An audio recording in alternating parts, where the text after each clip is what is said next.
En manchette ce soir, la PTS s'entend avec Québec.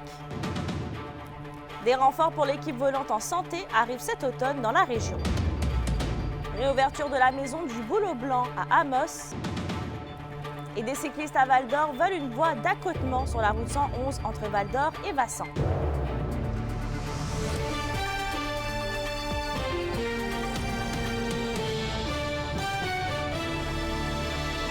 Bonsoir tout le monde et bienvenue au TVA de 18h.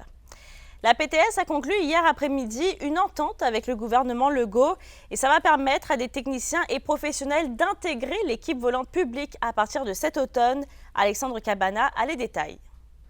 Les renforts affiliés à l'APTS arriveront cet automne. Ce sont des techniciens laboratoires, des professionnels médicaux et des travailleuses sociales dans les centres jeunesse qui viendront prêter main forte aux régions. Un montant forfaitaire de 100 $ a même été mis sur pied afin d'inciter les gens du privé à se joindre au public et à l'équipe volante. Mais le représentant national de l'APTS dans la région, Carl Véro, constate un manque de mesures structurantes et voit ces équipes volantes comme une solution à court terme.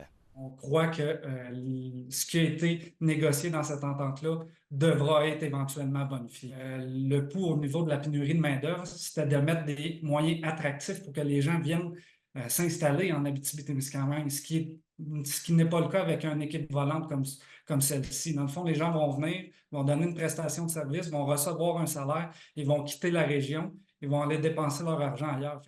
Mais si la main-d'œuvre indépendante et les fameuses agences privées sont appelées à disparaître du réseau de la santé publique dans les prochaines années, Carl Véro est d'avis que ça n'en prendra plus dans l'avenir pour vraiment rapatrier tous ces gens dans le système public. On veut aller de l'avant avec cette entente-là. On verra qu'est-ce que ça va donner, mais on est prêt à se rasseoir avec le gouvernement pour pouvoir renégocier. Et pour ce qui est des infirmières volantes, elles ont débarqué ce mois-ci en Abitibi-Témiscamingue. On parle de 5 infirmières présentement pour la région. Et c'est trop peu, selon Jean-Sébastien Blais, le président de la FICSISAT. Pour lui, les attentes étaient beaucoup plus élevées. Il y a aussi le fait inquiétant que ce sont des gens qui débarquent dans la région de façon temporaire. On parle de 1 à 3 mois, tout dépendamment des cas. Quelqu'un qui viendrait passer un mois en région puis qui a 2 semaines de formation, finalement, ce sera 2 semaines uniquement un coup de main sur nos départements. Donc oui, ça vient déjà rajouter une pression supplémentaire à nos infirmières qui doivent former de la main-d'œuvre indépendante, qui doivent former des infirmières qui sont en prêt de service et maintenant qui devront former des équipes volantes aussi. Parce que nos 3 députés en région de la CAQ ont une dernière chance de faire bonne impression et puis d'aller nous chercher des incitatifs qui vont faire la différence et nous permettre de maintenir l'offre de service que les gens ont droit. Alexandre Cabana, RNC Nouvelles, à Rouyn-Noranda. La maison du Bouleau Blanc à Amos rouvrira ses portes le 13 août prochain, eux qui étaient fermés depuis maintenant décembre dernier. Et Alexis, cette réouverture fait un grand bien aux membres de la direction. Absolument, un grand bien certes, parce que comme vous venez de le dire, fermeture depuis décembre dernier en raison notamment du manque de personnel et la direction qui tenait absolument à réouvrir le plus rapidement possible puisque ça reste un service quand même relativement essentiel. Cependant, il fallait tout de même se doter de plusieurs ressources pour effectuer une réouverture. La CISAT avait demandé à la Maison du Bouleau Blanc de s'équiper notamment de 2 infirmières, ce qu'ils ont fait. Il y en aura donc 2 pour la réouverture du 13 août prochain. Et elles, les 2 infirmières, seront épaulées par des infirmières auxiliaires. Donc ça va venir certainement aider à cette éventuelle réouverture. Mais l'autre mot également, c'était la stabilité. On tenait à être stable afin de pouvoir éventuellement réouvrir de manière permanente. Je vous laisse écouter le directeur général. On cherche à avoir une certaine stabilité, ce qu'on va avoir là, pour la prochaine année, assurément. Mais c'est toujours difficile.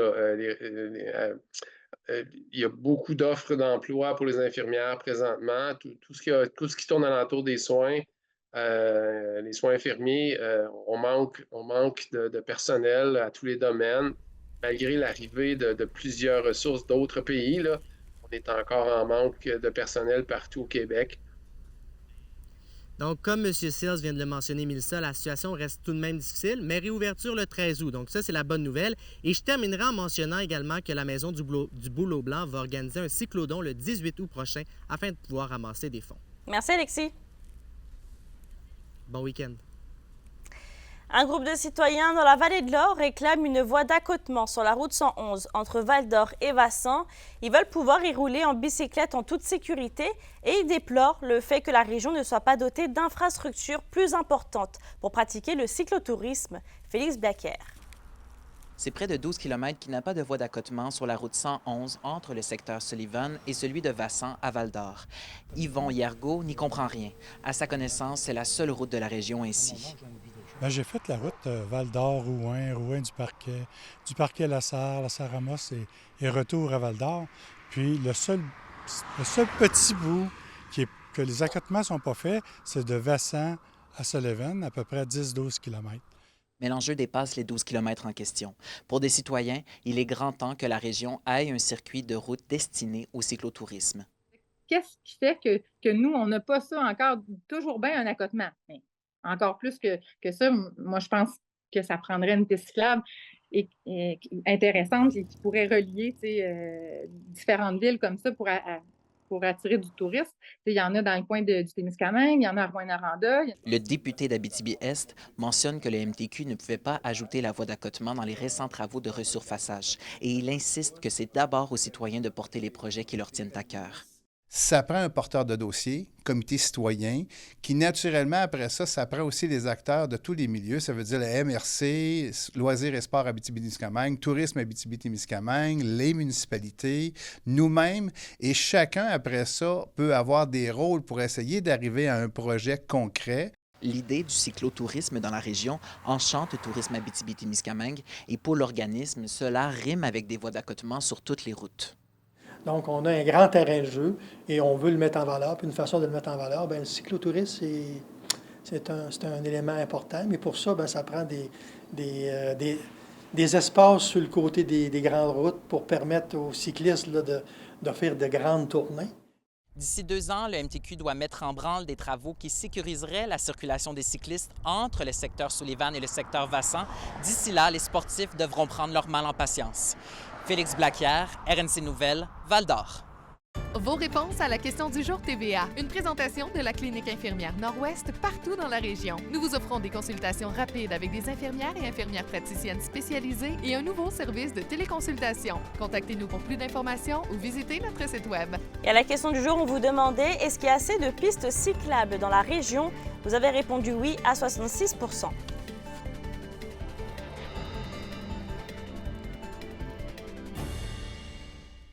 Après un an de fermeture temporaire, les réparations de la passerelle suspendue au Parc national d'Aiguebelle devraient normalement être réalisées cet automne.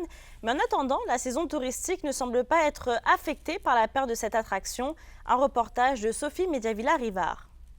Presque à pareille date l'été dernier, la passerelle suspendue du Parc national d'Aiguebelle fermait temporairement en raison d'un bris sur l'un des tendeurs secondaires. Le dossier a dû être analysé longuement puisque l'infrastructure est assez unique. Quand on nous a annoncé la fermeture, c'était assez décevant, mais d'un autre côté, c'est une question de sécurité. Immédiatement, on a réagi et on a communiqué avec la direction générale de la CEPAC pour s'assurer qu'on ne voulait pas que ça tombe entre les craques du plancher et que ça soit reporté au calendrier grec. Vu que c'est un ouvrage quand même technique, complexe, isolé, faut y aller avec prudence. Donc, on a ciblé le problème, on a trouvé des moyens pour le réparer. Donc, ça s'est suivi des discussions de financement, tout ça pour la réparation. Les travaux devraient être réalisés dans leur entièreté d'ici quelques mois, dès cet automne, permettant une réouverture du pont. Les fenêtres d'opportunité qu'on avait pour faire les travaux, soit au printemps ou à l'automne, mais celle du printemps est hypothéquée par la présence du faucon pèlerin dans ce secteur-là. Il y a beaucoup de nidification. Donc, on ne veut pas déranger cette espèce-là pendant cette période-là. L'affluence de visiteurs durant la haute saison n'a toutefois pas vraiment été affectée. On a quand même une bonne saison. C'est sûr que le parc Aiguebelle n'est pas que la passerelle. Le parc Aiguebelle, on a beaucoup d'autres sentiers. On a l'escalier hélicoïdal, on a la tour des garde-feux, le mont dominant. Chacun y trouve son compte, je pense, dans l'observation, puis dans les sentiers à parcourir. Puis il y a beaucoup de monde qui vont voir la passerelle en sachant qu'ils ne peuvent pas passer dessus, ils vont juste la voir. S'approchent, prennent des photos devant la passerelle. Ça reste quand même un ouvrage exceptionnel. Il y a plusieurs autres projets dans les cartons pour le Parc national d'Aiguebelle. L'équipe travaille notamment sur la construction d'un observatoire dans le secteur Tachereau et sur une candidature pour devenir un géoparc de l'UNESCO. Sophie Mediavilla-Rivard, RNC Nouvelles, au Parc national d'Aiguebelle. L'indice boursier minier au TVA Nouvelle 18h est une présentation de GFM Groupe Financier. Dirigeants d'entreprises et particuliers, fiez-vous aux experts de GFM pour vos placements, assurances de personnes et assurances collectives. Car pour vous, ils vont au-delà de la finance. Alors ici, Daniel. Et Elsa de la troupe à cœur ouvert. Alors, après la pause, on vous parle des dernières représentations de dernier embarquement au paradis.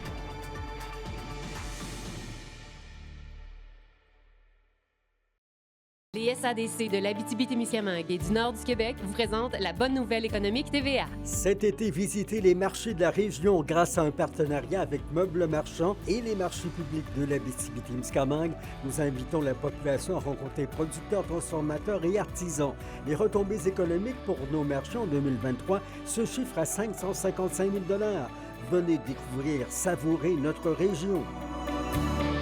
Les SADC, partenaires de l'économie de la région.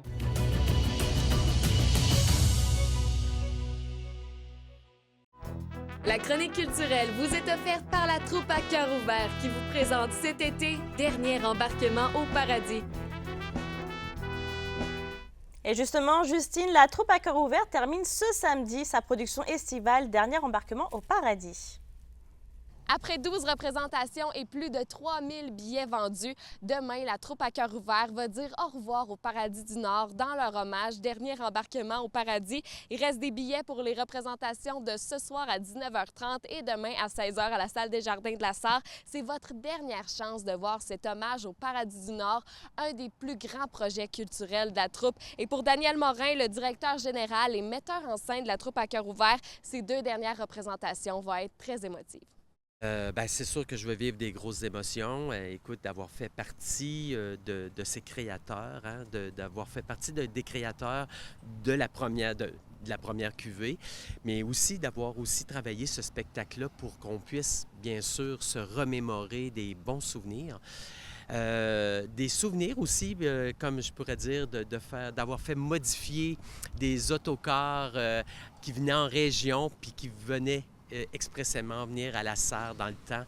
C'était vraiment quelque chose d'unique. Alors oui, c'est tout ça, ces beaux souvenirs-là qui vont me revenir en tête demain. Écoutez, manquez pas votre chance. Hein. Je pense que ça a été un produit unique, hein, il faut le dire.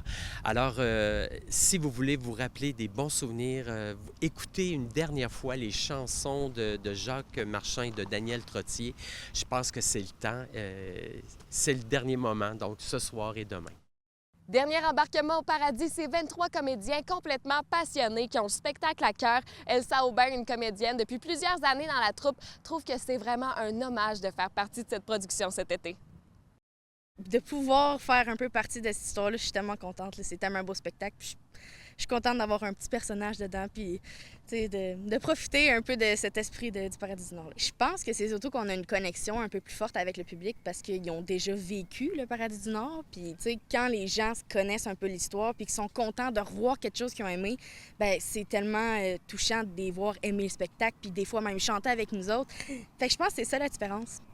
C'est qu'on connecte plus avec le public, puis tu vois qu'ils sont contents d'être là, fait que c'est vraiment le fun. Je suis triste, là, pour vrai, là. C'est tellement un beau spectacle, puis j'ai l'impression qu'il faudrait que ça continue pendant encore 2 mois, là. Je ferais de la scène à chaque jour, là, puis je suis un peu triste que ça finisse, mais c'est toute belle chose d'une fin, fait que ça va finir. Il fait assez chaud ce soir, on va se le dire. Alors, la manière parfaite de se rafraîchir, c'est bien sûr d'aller sauter dans la piscine. Mais si vous n'avez pas de piscine, la guinguette est ouverte pour aller prendre un petit drink avec vos amis. Ce soir, c'est l'artiste Vanille qui va être là dès 20h pour vous faire découvrir sa musique folk d'inspiration années 60. Les chansons de Vanille vont vous plonger dans un monde rêveur bordé de forêts denses et de drames amoureux. Bien sûr, c'est gratuit, alors c'est la façon parfaite de commencer le week-end avec votre gang d'amis. La capsule touristique, une présentation de Tourisme Abitibi-Témiscamingue et RNC Média. L'Abitibi-Témiscamingue est connu et reconnu comme étant un territoire de chasse et de pêche. Pour cette raison, on y trouve 86 pourvoiries. Sur les rives du lac du Parquet se trouve l'incontournable pourvoirie Fern. On s'y trouve aujourd'hui pour en découvrir davantage sur ce lieu.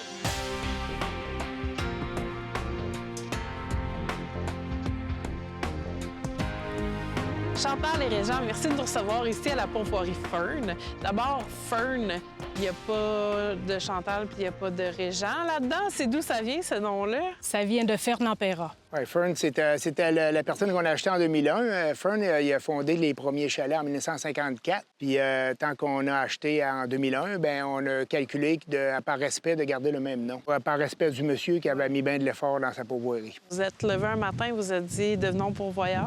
On a visité quelques pourvoiries avant. OK. Puis on voyait que les propriétaires étaient comme relax, tu sais. Ils semblaient avoir vraiment une belle vie. OK. Fait qu'on a dit, hey, on commence à checker ça. Là, c'est ça, on a entendu dire à travers les branches que Fern était à vendre, puis on savait même pas à ce moment-là qu'il y avait une pourvoirie ici à Duparquet. OK. Fait qu'on est venu visiter, puis on a tombé en amour avec... C'est difficile de faire autrement. Quand on est arrivé ici, bien, on ne regardait pas vraiment l'ouvrage qu'il y avait à faire. On regardait le décor, c'est tout. Hein? Ouais. On a regardé qu'il y avait de la possibilité de faire de quoi ici. Fait que on a ajouté plein d'affaires en étant quand même assez jeune. Ouais. Fait que on a relevé le défi depuis 23 ans. Quel genre de poisson on peut trouver ici sur le lac du Parquet? Bien, les 3 espèces les plus populaires, c'est le doré, le brochet, la perche chaude. On a l'achigan, on a le malachigan que le monde qui est arrivé dans le lac depuis quelques années, que vraiment c'est un beau poisson à prendre. Il y a aussi, comme elle disait, le grand brochet, probablement une dizaine d'autres sortes de poissons qui mordent un peu à l'hameçon, mais c'est un lac, mais c'est surtout le doré. Les personnes viennent ici pour prendre le doré. Parce que c'est bon aussi, le doré. C'est très bon. Puis ici, le doré du lac, c'est... J'en ai goûté de plusieurs lacs, là, puis ici, c'est très... Oui, c'est il est meilleur. excellent. C'est le meilleur. Le poisson est très, très bon.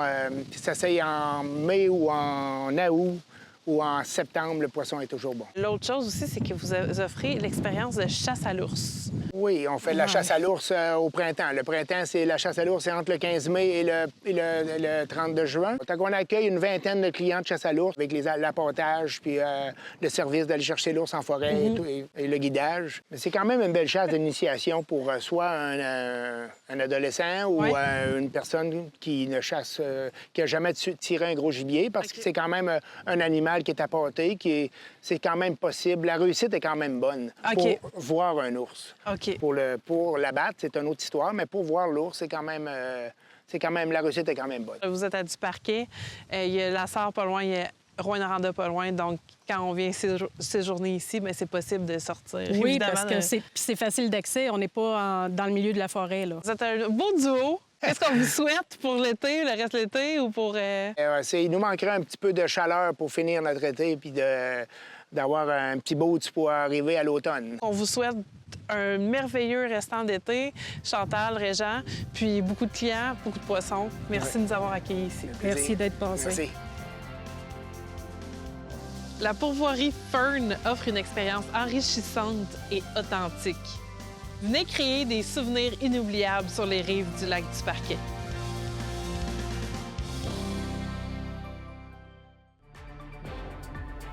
Après la pause, on va parler de la Super Coupe Abitibi-Témiscamingue de soccer qui se poursuit en fin de semaine.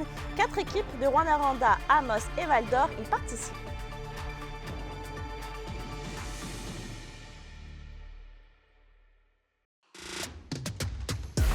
Les sports vous sont présentés par Thibaut GM, votre concessionnaire de confiance à Rouyn-Noranda, là où qualité et choix se rencontrent.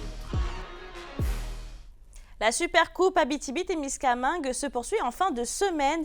Le tournoi de soccer interville en est à sa 4e journée et pour le moment, c'est l'équipe Green Dragons qui est au sommet. 2 parties sont prévues samedi à 14h au terrain synthétique de Val-d'Or et à 16h à Amos sur la première rue. Le championnat se poursuit jusqu'au 7 septembre. Il manquait parfois des équipes seniors pour pouvoir participer à ce genre d'événement, où il manquait vraiment des équipes seniors pour pouvoir aller même à l'extérieur pour jouer à ce genre d'événement. Ce qui fait que quand les jeunes, ils atteignent la majorité, ils n'ont plus d'endroit où ils peuvent jouer, faire du soccer, si ce n'est des petits matchs entre amis de temps à autre, les week-ends ou les vendredis soirs. Fait que nous, on a essayé de mettre sur pied quelque chose qui pourrait toujours les donner cet engouement-là de jouer au soccer. Comme je disais, c'est des étudiants, c'est des travailleurs, c'est des pères de famille. Et c'est ce dimanche que la cycliste rouyn-norandienne Olivia Barry prendra part à une course de 158 km en cyclisme sur route lors des Jeux Olympiques de Paris. Et il s'agira de sa deuxième épreuve lors de ces Jeux, elle qui avait fini 20e au contre-la-montre. Olivia Barry se dit confiante à l'aube de cette épreuve et affirme avoir eu une bonne préparation pour dimanche. Une course comme celle des Olympiques, tout peut se passer. N'importe qui prend le départ a vraiment une chance de gagner la course. Aujourd'hui, je me sentais super bien à l'entraînement. Demain, ça va être une journée un petit peu plus tranquille. Et après ça, dimanche, je vais tout donner pour essayer de faire le meilleur placement possible. Je vais essayer de rester patiente la première partie de la course. Ça va être une course très longue, alors c'est important de bien lire la course, de gérer ses énergies. Et après, je vais essayer d'attaquer, de faire quelque chose de vraiment bon dans le circuit final. La météo, une présentation de Nicoloto de la Sarre, la capitale du pick-up. Vous y trouverez toujours le meilleur choix, toujours le meilleur prix. À la météo Justine, on aura une fin de semaine très chaude, mais avec de la pluie. Comme vous pouvez le deviner, ça va encore être des journées très humides qui nous attendent dans les prochains jours. Pour ce soir et cette nuit, partout en région, on va avoir des averses avec risque d'un orage et un minimum de 17. Demain, au nord et au sud, c'est une alternance de soleil et de nuages avec 40 de probabilité d'averse avec un maximum de 28 degrés qui peut monter jusqu'à 33 avec l'humidex. Et un petit aperçu pour dimanche sur l'ensemble du territoire, ça va être nuageux avec un maximum de 22. Alors, la température va un peu redescendre dimanche, mais on s'entend que demain, là, ça va être une journée de cinéma puis de centre d'achat. On se tient à des endroits pour être à l'abri de la pluie, mais où c'est climatisé. Merci, Justine. À partir de lundi, du coup, ce sera Kémia La Liberté qui sera ma relève au TVA à temps complet. Vous allez l'adorer, ça j'en suis sûre. Moi, je vais rester à RNC Média, mais j'occuperai d'autres fonctions derrière la caméra. En tout cas, je voulais vous dire merci de m'avoir soutenu. Les émotions arrivent et de m'avoir regardé presque tous les soirs pendant maintenant 1 an. C'était vraiment magique. Ces jours allaient me manquer, mais peut-être qu'on se verra de temps en temps, qui sait. Puis merci en tout cas aussi à mon équipe qui m'a soutenue. Simon à la réalisation, Joël à la caméra, Amélie au sous-titrage. Évidemment, toute l'équipe qui construit le bulletin de nouvelles tous les jours. L'information régionale est très importante. Bonne soirée, bonne fin de semaine et une prochaine fois.